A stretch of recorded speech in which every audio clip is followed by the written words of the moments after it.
Cesar Montano, nagsampa ng kaso laban kay Atong Ang, matapos bastyusan ni Atong, ang mga anak nito.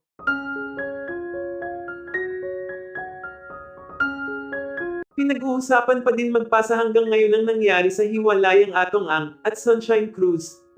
Usap-usapan kasi na hindi umano maganda ang naging hiwalayan ng mga ito dahil sa ginawa umano ni Atong sa tatlong Maria ni Sunshine. Ayon sa source dahil umano sa para ng magkakapatid ngayon sina Sunshine at ang mga anak nito, na ayon sa ilan ay parang hindi na din umano nagkakalayo ang mga edad ng mga ito sa kanilang ina, dahil sa gaganda at mga talaga namang dalagang-dalaga na ang mga anak ni Sunshine. Marami ang nagsasabing hindi umano malabong magustuhan ni Atong, ang mga anak ni Sunshine dahil sa talaga naman umanong ubod ng gaganda ng mga anak nito.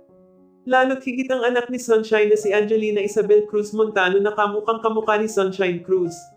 Sa ginawang ito ni Atong sa mga anak ni Sunshine, hindi umano lubos akalain ni Sunshine na magagawa ito ni Atong sa mga anak niya, sa kabila ng pagmamahal at respeto ng mga anak niya kay Atong. Mula umano nang maging sila ni Atong, tinanggap at minahal umano ng mga anak niya si Atong dahil sa pagmamahal ng mga ito kay Sunshine. Kaya hindi umano matatanggap ni Sunshine ang paghingi ng tawad ni Atong dahil wala umanong kapatawaran ang ginawa nito sa kanyang mga anak. Buong buhay umano ni Sunshine, iningatan at inalagaan niya ng mabuting ang kanyang mga anak. Walang sino man umano ang pwede gumawa ng hindi maganda sa mga ito. Samantala nang makarating naman ang balitang ito sa dating asawa ni Sunshine na si Cesar Montano, halos gumuho umano ang mundo nito, at hinding-hindi umano mapapatawad ni Cesar si Atong.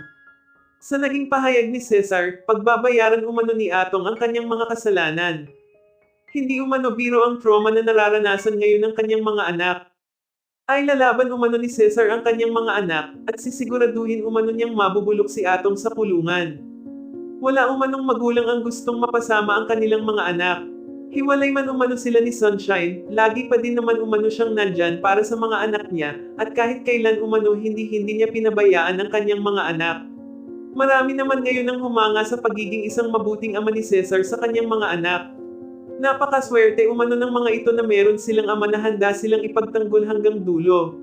Tama lamang umano na pagbayaran ni Atong ang kanyang mga kasalanan kay Sunshine higit sa lahat sa mga anak ni Sunshine Cruz.